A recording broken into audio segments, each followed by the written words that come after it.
Good evening, ladies and gentlemen. Thank you for coming. I'm Sandy Quinn, Acting President of the Richard Nixon Foundation, and it's my pleasure to welcome you. You're in for a great program tonight. How many of you are members of the Foundation's? Good for you. Oh, good. Those of you who aren't, there are attractive four-color applications out on the table when you leave, and we'll see that you get one if you'd like one, and that you can fill it out and become a member, and you can hear about exciting programs like this in the future, and you get a discount. I want to tell you a couple of things about what's coming up in addition to our program tonight. On November 11th, which is Veterans Day, we have David and Julie Eisenhower coming to speak in the East Room on their brand new Simon & Schuster book that's released this week on Going Home to Glory. It's a memoir about David Eisenhower's grandfather and Julie's Nixon Eisenhower's father-in-law, General Dwight D. Eisenhower.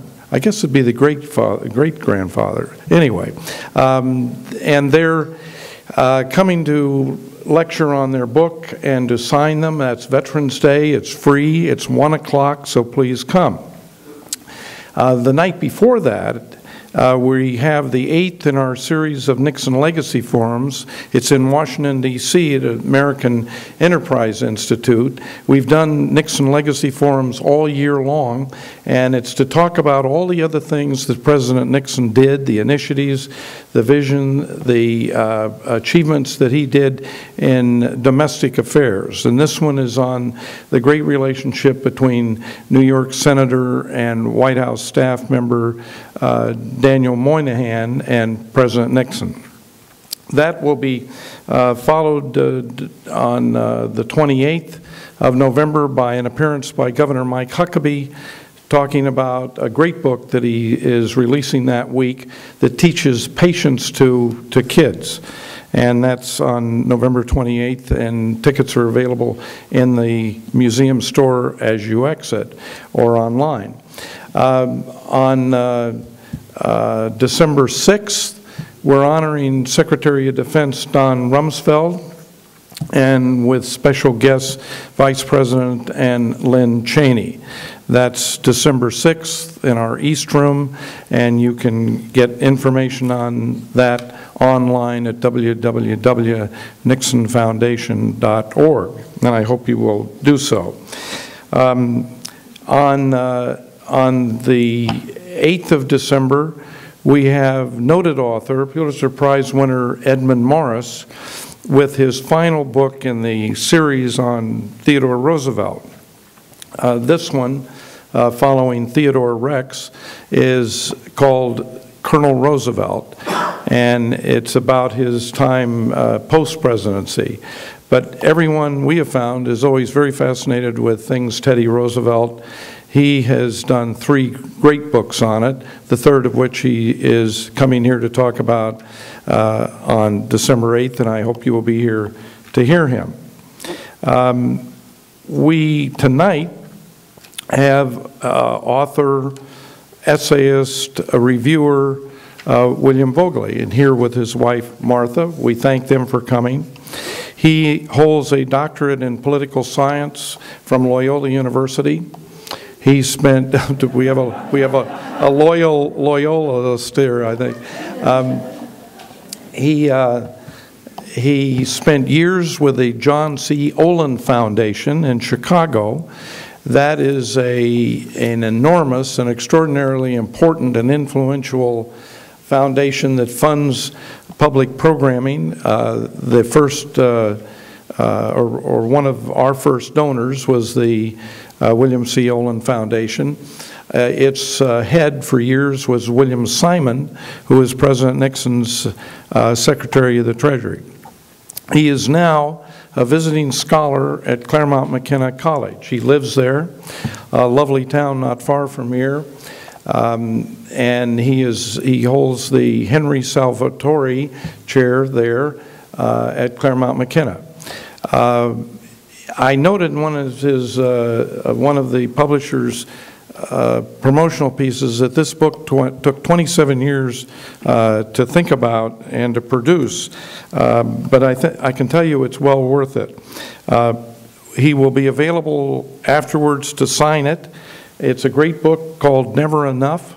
It's about America's limitless welfare state, and it's fascinating reading for those of you who are concerned about the direction of the welfare state in America.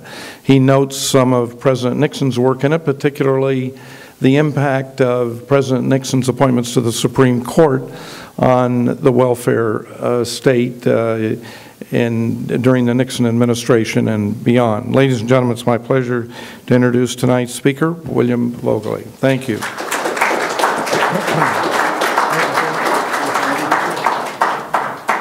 Hello. Don't go away. I'll need this. I think I'll need this too. Hi, thank you all very much for coming tonight. It's a great pleasure to be here. Martha and I have visited the Nixon Library before as tourists, I guess you'd say. We looked at all the exhibits and saw the amazing reproduction of the East Room, you know, spent some money in the gift shop. So it's a real treat for us to return as guests of the library. And we thank all the other guests who are attending tonight's discussion.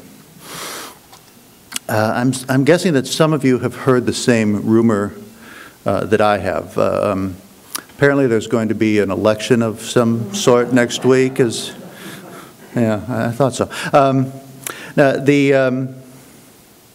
the question that has risen to the top of the nation's political agenda concerning the proper size and scope of the American government is likely to dominate that election next week and the election cycle that begins next Wednesday morning. And as it happens, that question is the central topic of my book, as Sandy said, Never Enough.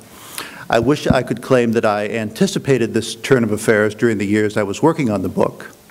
But the truth is that it was mostly a matter of luck. The world changes faster than books about what's going on in the world get written and published. So that kind of luck can be good or bad. You'd hate to be the guy who spent years writing the definitive history of the Berlin Wall, only to see it published in October of 1989. I was born in 1954, which means that the first presidential election of which I have even a reasonably clear recollection was the one in 1964 between Lyndon Johnson and Barry Goldwater. What's striking about today's politics is how much what's going on resembles where we were 46 years ago. In Barack Obama, we have a Democratic president whose enthusiasm for expanding government to address a variety of social problems is comparable to Lyndon Johnson's and far ahead of what the nation saw from the intervening Democratic presidents, Jimmy Carter and Bill Clinton. Many left-of-center writers and activists were almost giddy after the 2008 election, claiming it was, at long last, a liberal moment. They believed that the liberal dream of the 1960s to bring European social democracy to America were finally again within reach. This is all in keeping with Lyndon Johnson's declaration during the 1964 campaign that when it comes to domestic programs, we're in favor of a lot of things and we're against mighty few. On the Republican side, the Tea Party movement resembles the Goldwater movement, both in its desire to make sure the Republican Party is unambiguously opposed to big government, and in its belief that the New Deal legacy was taking America dramatically and dangerously far away from the Constitution and the American founding. The most famous passage of Barry Goldwater's book, The Conscience of a Conservative, would be welcomed today at any Tea Party rally or website. My aim, wrote Senator Goldwater, is not to pass laws, but to repeal them.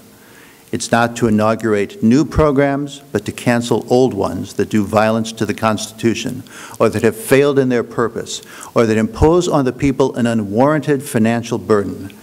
I will not attempt to discover whether legislation is needed before I have first determined whether it is constitutionally permissible.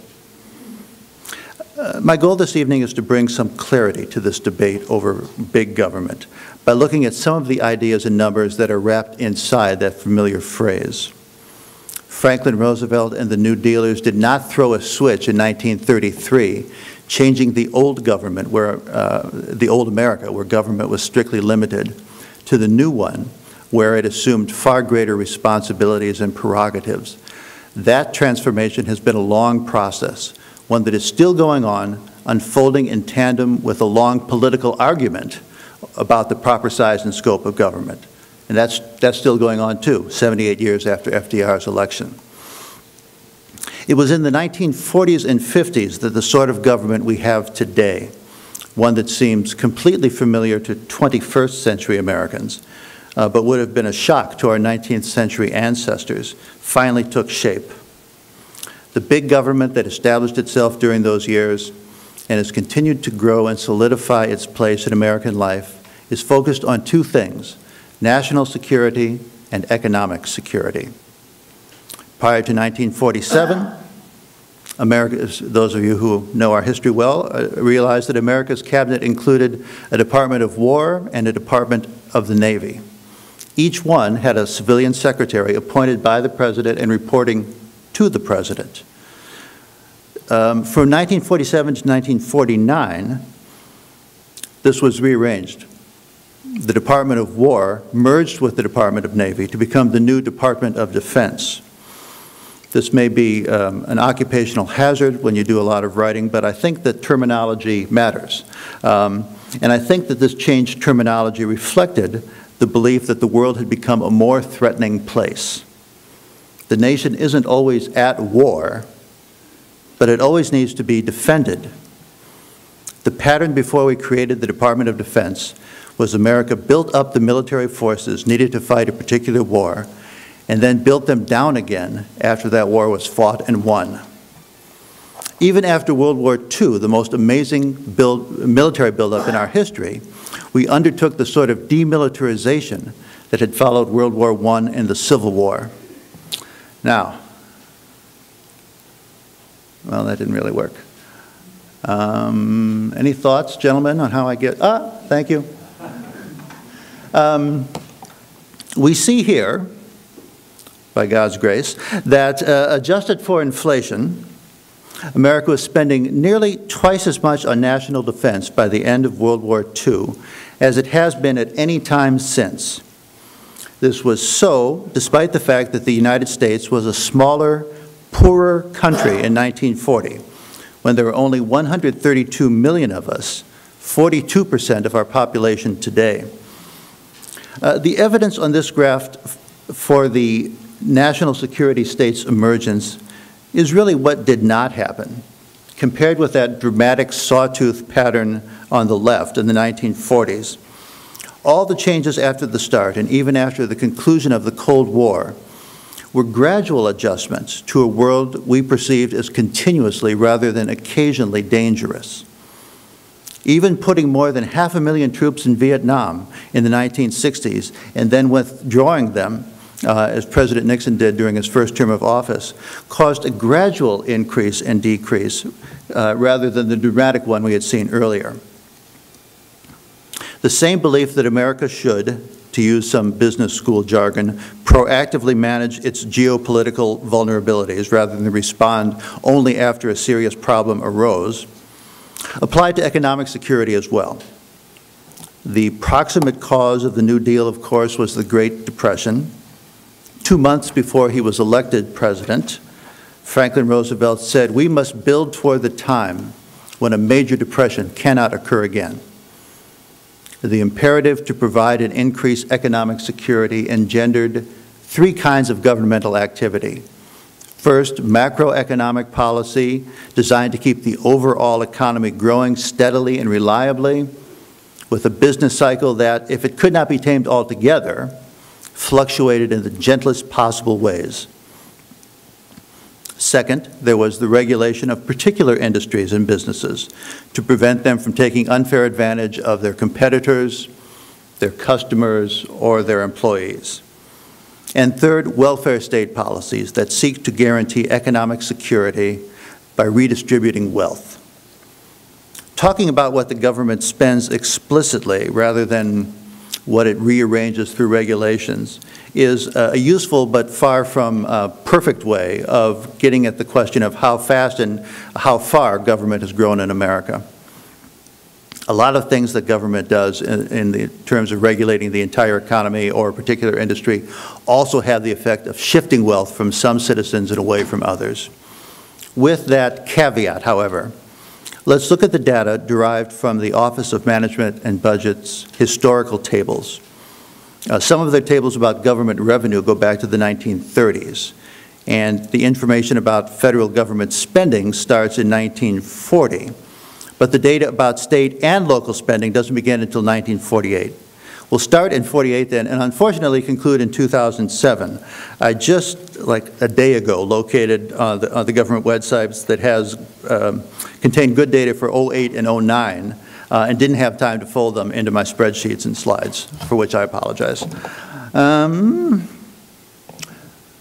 So that's you'll have to take my word for it, reads total government outlays, federal, state, and local. It shows the increase in government spending over a 59-year period, adjusting for inflation and population growth. In 1948, total government spending was $2,357 per person, measured in dollars worth what they could buy in the year 2000. Fiscal year 2000. By 2007, total government spending was $11,876 per person, measured in those same dollars. That's a five-fold increase over a 59-year period, which means the rate of increase compounded annually was 2.78%. At that rate, using the old rule of 72, real per capita government spending doubles every 26 years, which means that it quadruples every 52 years, which means that it grows eightfold over 78 years. Now that sounds unimaginable and unsustainable, but we should remember that America's economy has been growing steadily during this period as well. By my calculations, using the OMB's data and GDP deflator, per capita gross domestic product was almost $11,000 in 1948 and almost $38,000 in 2007. And using, again, dollars at their value in the year 2000, that's an annual growth rate of 2.13%, slower than the growth rate of government outlays, but only a bit slower. At that rate, 2.13%, real per capita gross domestic product doubles in a bit less than 34 years. We can see then, can we see then? Let's see. Oh yes, we can, okay. That government spending relative to GDP has increased, but slowly. The slice of the pie represented by government spending increases just over 1% a year, on top of which the pie itself, year to year to year, gets bigger. You'll note that government does most of its growing from, looks about 1948 through 1970, when the percentage of GDP spent by all levels of government increased from 17 to 30%. From 1970 on, government spending as a percentage of gross domestic product fluctuates in a very narrow band, from a low of 29% in 1973, thank you, President Nixon, to a high of 33.4% in 1992. Politically, these decades were then a long stalemate. Conservatives made very little progress toward their goal of returning America to its pre-big government days, and liberals made very little progress in their efforts to turn the United States into a bigger, sunnier Sweden, a country where the government spends more than 50% of GDP, despite defense outlays that are much smaller relative to the size of the economy than in the United States. Whatever conclusions we might draw about the growth of government in America, it does not appear to be the case that the balance of power and dollars within our federal system has changed significantly. Federal spending accounted for 2/3 of all government spending over the period from 1948 through 2007, while the combined spending of state and local governments accounts for the other third. And the ratio varies insignificantly, I would say. Federal spending got as high as 76% of all government spending in 1953 and as low as 62% in 2001. A real statistician might be able to gaze into these numbers and figure out some kind of deeper truth about how American federalism is changing. But to me, it looks like this 2-to-1 ratio is pretty constant for the entire period. If we unpack the federal numbers, however, we do see something important about how big government in America has changed. This chart is really just like the last one, except federal spending is now broken into 3 categories. Floating above the blue state and local outlays, we have spending on national defense in red, outlays for human resources in olive, and then federal spending on everything else in purple. National defense, for these purposes, means Pentagon spending as well as spending by the various intelligence agencies. Human resources is a term used by the Office of Management and Budget. It's what they call a superfunction containing 6 functions. Those 6 are Social Security, in the sort of way it's used in the vernacular, the government pension program. The second is all other income support programs run by the federal government, such as disability and survivors insurance, unemployment compensation, temporary assistance to needy families, and food stamps. Third is Medicare. Fourth is all other health programs, including Medicaid, SCHIP, the National Institutes for Health. Fifth is all federal programs for education, job training, and social services. 6, veterans benefits and programs. This final category, the veterans spending, strikes me as kind of a special case, since we're talking about calibrating an obligation to a particular group of Americans who have performed a vital and in some cases a very dangerous service, rather than programs for Americans as such. What we offer veterans is sort of a welfare state within a welfare state. So it does make sense for OMB to group their programs under human services. You could also make a reasonable case that veterans programs should be grouped under national defense spending too, since we are, in a sense, paying off obligations we incurred through our defense spending and activities. I really can't decide, so my preference is to punt and put them in that final purple category, everything else. There they get tabulated alongside federal spending for, well, everything else. National parks and forests, the federal courts and prisons, our embassies and consular offices, the space program, highway funds, Amtrak, interest on the national debt. It's a long catch-all kind of list. So what does this chart tell us? One thing we already know, state and local government spending has grown steadily from about 5.5% of GDP in 1948 to 11.5% in 2007, and it was, with slight variations, roughly half of federal spending all along the way there. The federal government spending, the purple category up top on everything else, peaked at 8.6% of GDP in 1950 and has kind of drifted downward ever since. We have to go back to 1994 to find it higher than even 5% of GDP. So state and local government spending, or Amtrak, or NASA, or courts, that's not the big story. The big story has been the shift of federal spending away from national defense and into human resources. At the height of the Korean War in 1953, we were spending 14% of GDP on national defense and only 2% on human resources. 20 years after FDR became president, in other words, during which Democrats controlled the White House continuously and Congress for all but 2 years, the New Deal was still more of a blueprint than a building.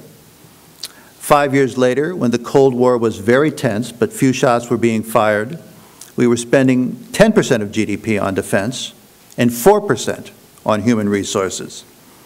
Federal spending on national defense fell below 10% of GDP in 1959 and never again surpassed it, dropping all the way to 3% of GDP in the years 1991 through 2001.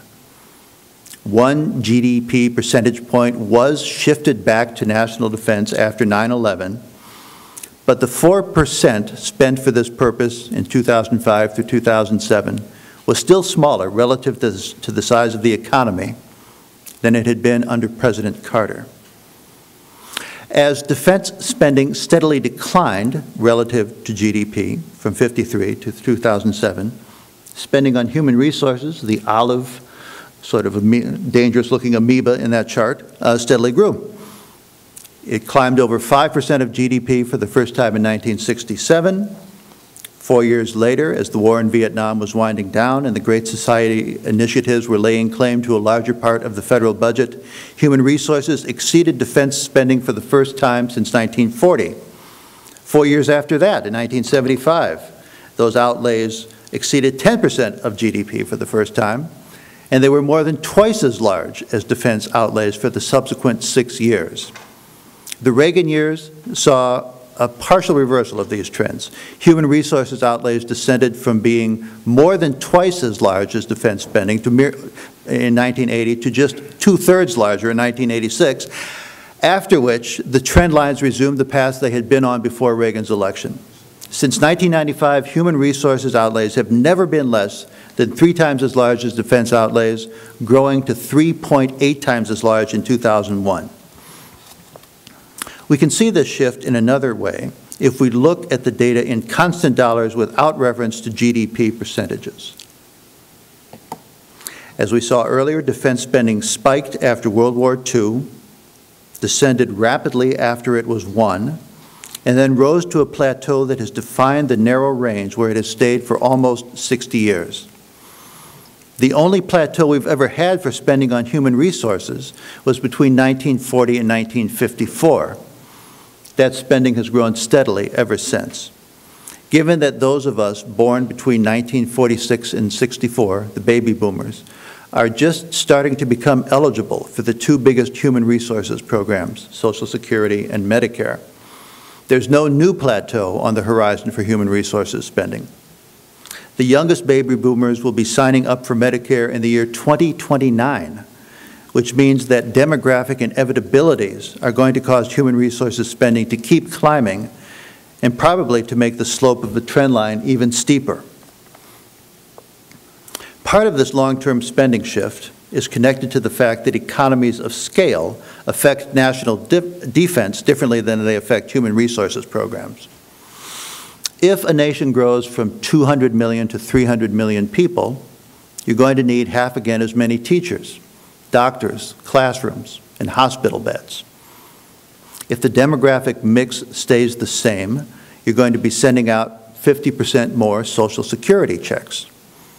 At the same time, it's unlikely that if the world stays no more or no less dangerous, the simple fact of a 50% population increase would require 50% more submarines or infantry divisions. Economies of scale don't explain the entire difference, however, between defense spending that has stayed flat-ish and human resources spending that has grown dramatically. If we adjust for inflation and population growth, we see that from 1940, when human resources outlays were twice as high as national defense outlays, up to 2007, defense spending grew at an annual rate of 3.4%, while human resources outlays increased at the rate of 4.1%. Not a dramatic difference. Put aside those unusual years, however, 1940 through 1954, when we fought a huge war, then came to grips with the geopolitical reality of a long twilight struggle, then fought a big war in Korea that told us sobering things about the extent and duration of that struggle, and you get a different picture. Addressing these defense challenges exerted downward pressure on human resources outlays, which did not exceed their 1940 level, adjusting for inflation and population growth, until 1955. From that point, did that happen? There we go. From that point on, up through 2007, constant dollar per capita human resources outlays increased at the annual rate of 5.1%, while national defense outlays declined at the annual rate of minus 0.6%. America is a much more prosperous nation than we were in the 1940s. After you adjust for inflation, per capita GDP was nearly 3 times as big in 2007 as in 1948. For the nation that is living through it, this growing prosperity can be interpreted in 2 ways. We can treat it as an opportunity to pursue certain goals by using a declining portion of our income without reducing our actual outlays. This basically is what we've done with national defense for the past half century. Alternatively, we can regard prosperity as a chance to redirect some of our additional income into certain favored priorities, either by maintaining or increasing the percentage of GDP we devote to them. This, basically, is what we've done with the welfare state. The deliberations a nation goes through about what to do with additional wealth are not all that different from what an individual will go through. If you had a very good decade in your line of work and your inflation-adjusted income doubled over 10 years, your buying habits would change, but not uniformly. You wouldn't spend exactly twice as much on everything. Many people will get a bigger house or a nicer car or take longer and better vacations. Not very many would make a point of purchasing the super premium top-of-the-line shoelaces or toothpaste or garage door opener just because they could afford it. It's clear collectively that we treat national defense spending the way most of us regard shoelaces or cleaning supplies. You buy what you need to do the job and don't see any upside in getting larger quantities or better quality than that job requires. The welfare state, on the other hand, it's not exactly the counterpart of a luxury item, but is something to which we have apparently a strong desire to devote additional discretionary income. Americans are not unique in this regard. A highly reliable general rule for modern prosperous democracies is that their economies have grown steadily since World War II, and their welfare states have grown even faster than their economies. American exceptionalism in this regard concerns our defense establishment, to which we still devote a larger percentage of GDP than other countries, in some of which, including some of our NATO partners, the military is on the verge of becoming a vestigial organ. It's hard to argue with a universal trend like the growth of the welfare state. But it's also hard not to wonder why, as modern nations get richer and richer, they devote more of their economic output to the welfare state rather than less. One scholar who sifted through the government's statistics on poverty discovered, this was about 3 years ago, that 97% of American households officially categorized as poor have a color TV. 89% have microwave ovens, and 80% have air-conditioned homes, something only 36% of all Americans enjoyed as recently as 1970. Nearly 3/4 of poor households, he found, owned a car, and 31% had 2 or more. You would certainly think that a nation wealthy enough to have a welfare state would be wealthy enough so that lots of people in it would not need most of what the welfare state provides. Nonetheless, the idea that greater prosperity has significantly increased the number of Americans who can provide for their own health, education, and welfare by relying on their own resources, thereby reducing the need and justification for the government to address such problems by transferring wealth from some people to others, has never had a big impact on our domestic politics, at least until now, and that may be about to change. We are reaching a point where it's hard to imagine the budgetary trends that have defined America's public life since World War II continuing indefinitely. We were able for a long time to keep total government spending kind of flat relative to GDP by shifting GDP percentage points out of national defense and into human resources. Once you get down to where we are now, with defense taking up 3 or 4% of GDP, you may have reached the point where further reductions expose the country to unacceptable dangers. The scarier thought is you may have passed the point. To hope that the economy will grow so rapidly and reliably that defense spending can stay about the same by becoming a smaller and smaller sliver of a bigger and bigger pie, that sounds more like a wish than a strategy. Hoping the world will turn itself into a safer neighborhood to accommodate our budgetary needs is even more unrealistic.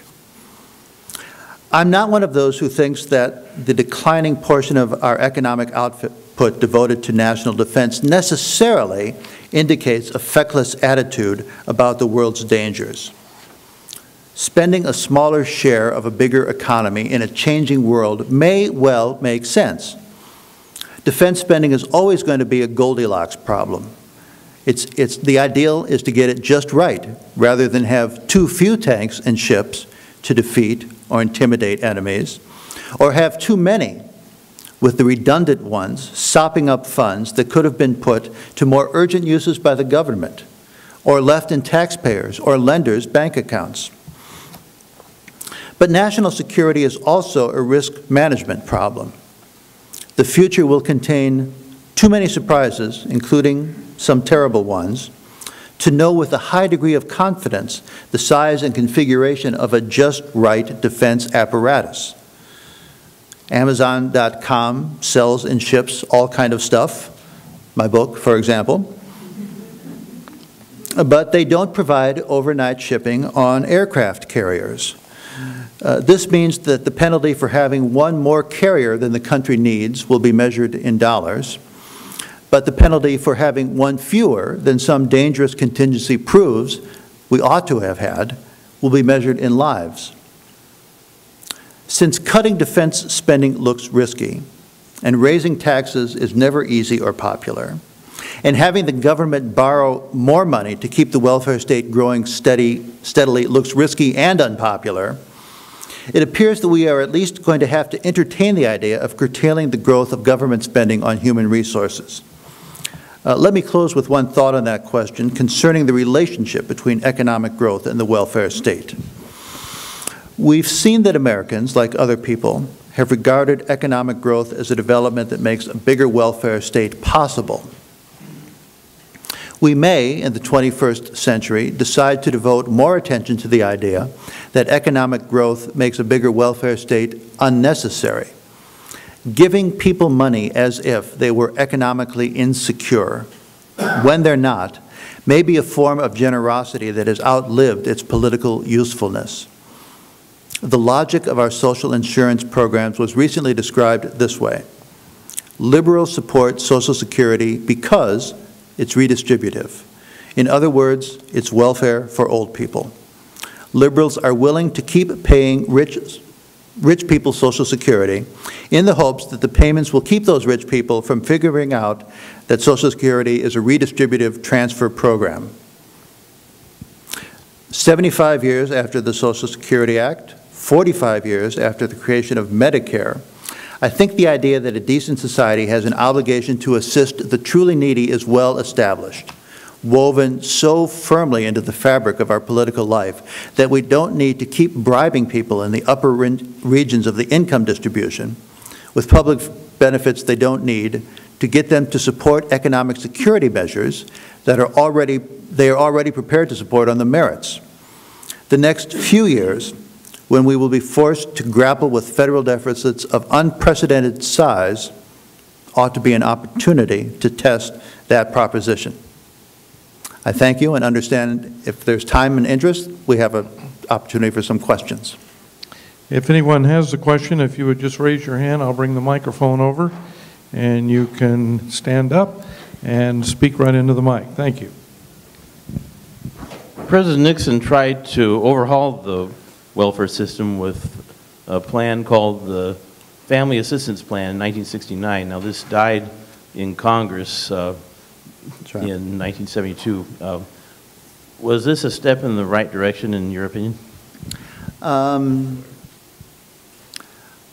balance, I would have to say that the FAP was not a direction that we wanted to go, that it would have locked in and institutionalized many of the trends and problems that have proven most serious in our welfare system.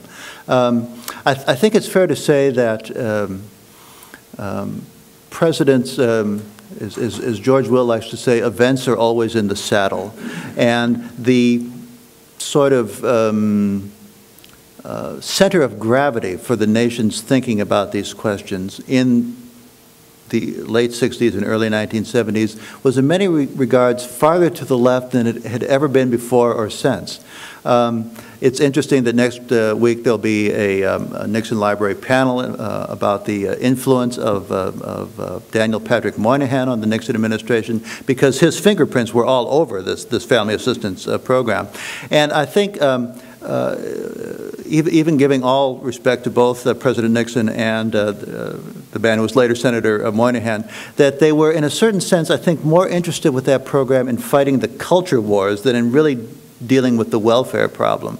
The feature of FAP that Moynihan found a particularly receptive audience for in the Oval Office was, this will get a lot of the poverty-crats fired, because this will all be automatic, in the same way that Social Security doesn't need a big bureaucracy to administer.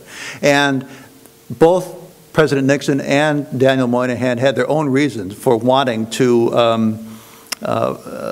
stifle the political impact of these folks. But the demise of it was very interesting, of course. It was a left-right, an odd left-right coalition in Congress. Liberals thought it was insufficiently generous. Conservatives thought it was excessively generous. There was no middle to sort of pull the thing through. But there have been good books written, including by Patrick Moynihan, on the demise of that program, and it's a very interesting question, yeah. Anyone else?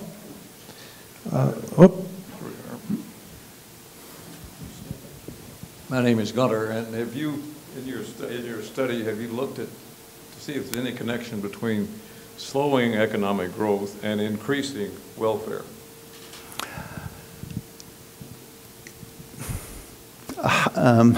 Give that mic back to that man, would you? How do you mean specifically? Well, what I mean is this. Clearly, our economy now is not growing. That's right.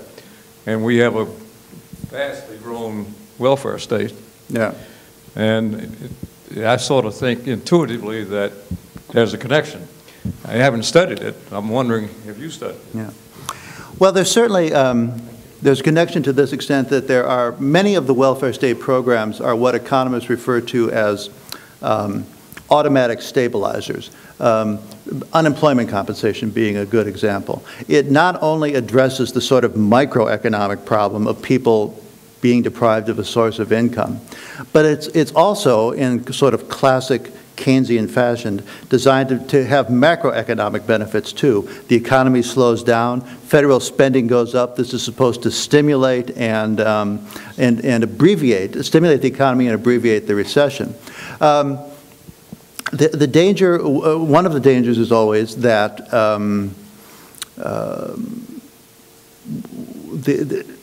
once the business of getting income from the government becomes a routine, becomes completely destigmatized, becomes an experience that more and more people are familiar with and comfortable with, that's, even when the economy picks up again, that's not an experience that easily gets sort of sloughed off. When you see these articles about the higher percentages of the American population receiving, I don't even know what the new name for it is, but it used to be called food stamps, getting that than ever before.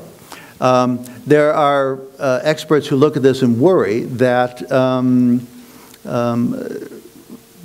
the idea will insinuate itself into the American psyche that this is a kind of a normal thing that we should look for, rather than an extraordinary means of support during terrible times. So I think, in a sense, the hard thing is to, when the economy recovers, is to clear out the habits of governing and thinking that started to take root during the recession. The lady in the back here. You mentioned that poor people had microwaves and color televisions, and that's partly because our economy was so good at producing them for so cheap. What I want to say is, as a school teacher, my poor students don't have computers, and that's causing a real problem and a divide. And do you have any statistics on how many poor people or poor kids have computers at home? Because that's one of the biggest problems I'm facing in the classroom. Sadly, I don't have any statistics on that question, but I imagine for just the reason you specified, that things that used to be expensive and even sort of exotic, like color televisions, the production costs keep going down and down and down. There's no reason to think that's not going to happen with computers and internet access. Every sort of technologically based thing has a long-term cost trend that's just a steady decline, which means that, yes, we aren't yet at that point where families living below the poverty line own personal computers with the frequency that they own TVs, microwaves, air conditioners. But one would imagine if the past trends continue into the future, that we'll arrive at that day sooner rather than later, when these are, you know, as customary in houses as radios or dishwashers. Let's hope so. Sir, I'd like to close with one. With the midterm elections bringing about some shifts in the way Congress is going to look at policy, from moving it from left to center to right, how do you see Congress taking up welfare, and what major agenda items will the next Congress take on, and where will that go? Yes. Let's assume that the sort of middle range of the predictions works out, and we wind up next Wednesday morning looking at the next Senate having a slight Democratic majority, maybe 52 to 48, and the House of Representatives having a similar kind of percentage Republican majority, maybe 230 representatives to the Democratic minority. I think I'm hoping that something happier than gridlock is automatically baked into that cake. But I do think that the overarching concern for the next few years is going to be the question of federal deficits. Even if, according to the Congressional Budget Office, even if all of the Bush-era tax cuts sunset on December 31st, 2010, as they are scheduled to do under law, but as nobody thinks they're really going to do. But even if that happened, and even if during the coming decade Congress does not adjust for inflation the alternative minimum tax, and even if federal spending as a percentage of GDP does not increase from where it is now, the CBO projection is still that by the year 2020, federal debt, the accumulated result of our year-to-year deficit spending, will be 68% of GDP, which is more than twice what it was as recently as 2007. And that's the rosy scenario. That's the smoking the good stuff that gets you to that set of assumptions. If the tax cuts are bigger, if the spending is bigger, if the alternative tax is adjusted, then the 2020 deficit figure, without anybody doing anything serious and aggressive, goes up to something more like 75, 80, 90% of GDP, a level where almost all economists say you're in very deep trouble. You are on the verge of becoming a bigger Greece, basically.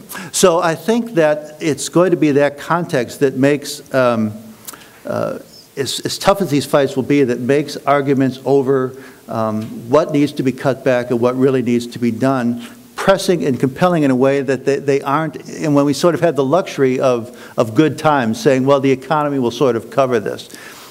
The economy probably won't cover, normal economic growth probably won't cover the increases that are baked into the cake. So I think even as difficult as it will be with a divided government, something like either the sudden or maybe a slow motion version of what's happening in England right now, where there is just a rigorous line-by-line approach to the budget, and all sorts of things get cut down or eliminated. That's not impossible. I think such a thing could happen. Thanks, Andy. just stay up here for just a minute. We know, of course, why you're here. It isn't to talk about the state of welfare or to present your book. It's to collect one of our lavish gifts that we present to speakers. And this one, What Would Nixon Do?, I think particularly applies here because Richard Nixon was a visionary, and he was one who introduced countless initiatives in Congress that impacted the state of welfare in America. So it's particularly appropriate that you can use this on your desk for beverage out at Claremont every day. Thank you. Marvelous. Thank you. And thank you for coming, ladies and gentlemen. He will be in the lobby signing books. Those books are available in our museum store. Thank you for coming. Please come back. If you'll just follow me, we'll go. Okay, I have to grab a flash drive that I don't want to.